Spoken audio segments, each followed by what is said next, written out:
In this video, I want to share 3 ways that you can increase your yield of your egg supply from your hens. These are 3 things that I've done. Being a novice, brand new to doing this for 10 years, and now this has worked. So I'm going to share 3 things that has helped. And one of the reasons I'm sharing this, because I know when you start doing something new and you go out and you read everything about it, you do everything that you read because you think those are the right things to do. I'm giving you these tips from my experience, not from things I've read, and they've worked, and I've been pretty successful as far as this goes. Why am I putting this on the Amish channel?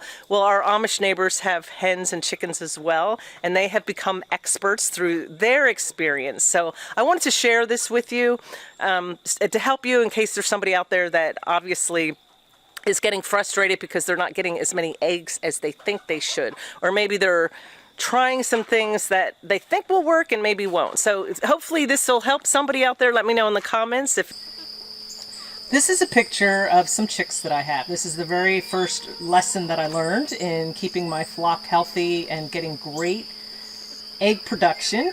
This fenced-in area is on the back of the coop. There's a separate door, and there's about 27 chicks in here right now. My pen is what I want you to see, is about 24 by 20 roughly, and inside they can't get out, so they pretty much stay safe in here. So why am I showing you this? Obviously, having your chicks be safe is very important, but what I learned was, when I first got my chicks, I was so excited. I had my coop and the light was on, and I pretty much raised them to about 3 months old, and then I would integrate them.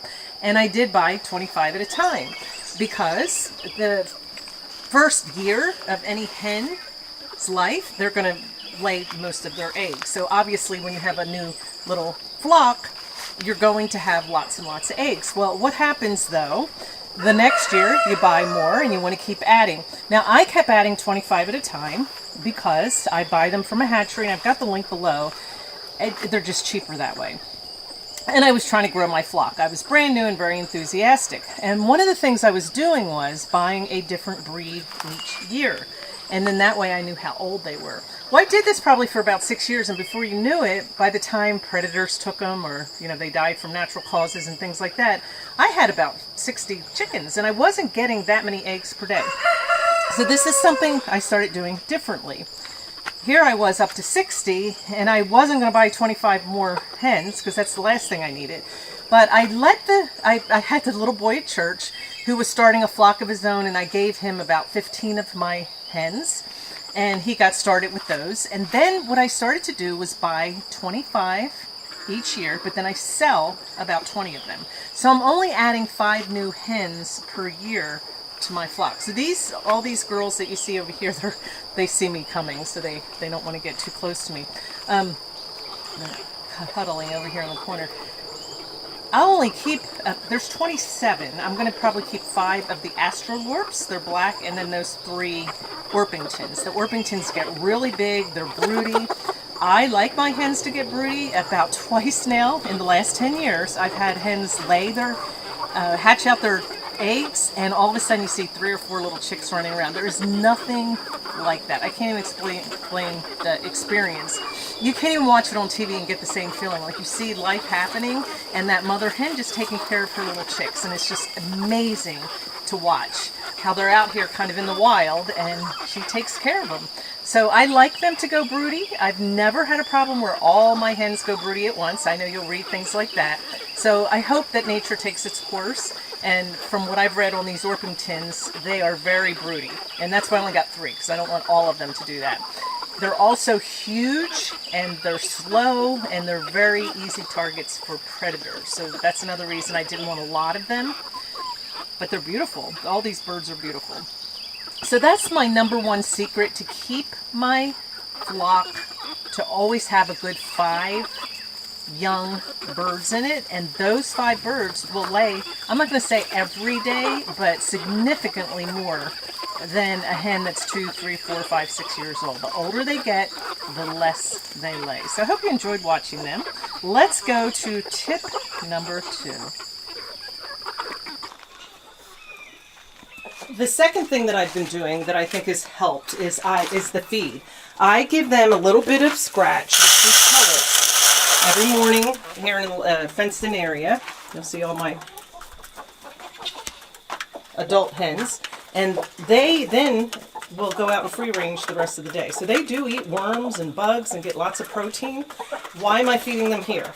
This keeps them, this lets them know this is where their home is, and they can always come here to get food. So you always want to feed them something that's going to make them come back when you're free ranging. Otherwise they'll just keep free ranging right onto the, down the road into the neighbors. So they stick around. They don't go far. They free range all day long, and every morning they can't wait to come and get their breakfast. Sometimes, now wintertime obviously I feed them twice a day just to make sure they get food. These hens do not sleep in the coop. I have a coop right here where they can sleep, but they all went rogue on me. They followed the rooster into the barn, and they all sleep in the barn on the fences in there with the goats. Again, there's only 9 of them, 10 of them counting the rooster. I'm going to give you a picture of him. But he's top dog. All the girls follow him. Now those black and white hens, those are barred rock, those 3. And the rest of them, the black ones are astrolorps. And then that one gray one in the back, I don't know if you can see her very well right there. She is actually an Araucana. She's the only one I have left. She lays blue eggs. And for the chicks, I do the same thing. They get feed now. They come up to the coop to get it, and then they can free range outside.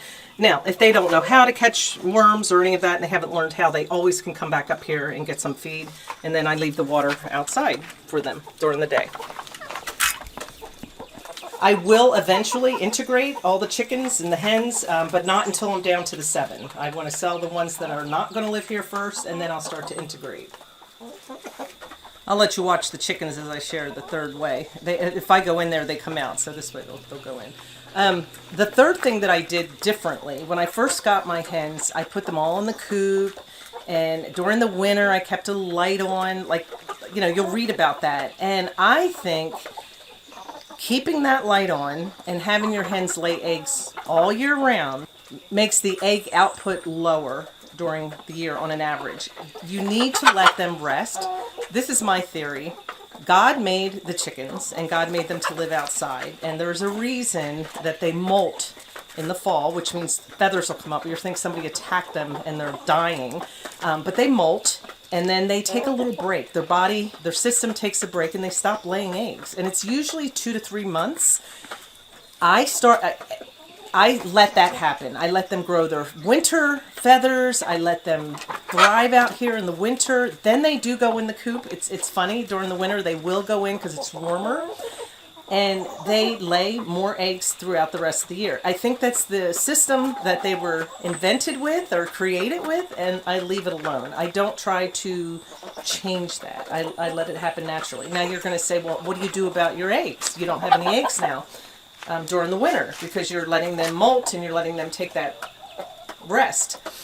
What I do is I stock up a little bit. You can eat your eggs. They can be up to, okay, I'm not going to scientifically say this. I allow my eggs to be stocked up to 3 months ahead. So I label them on the shelves in the refrigerator, and I will stock up for 3 months before they start to molt, and then I start eating the oldest eggs first.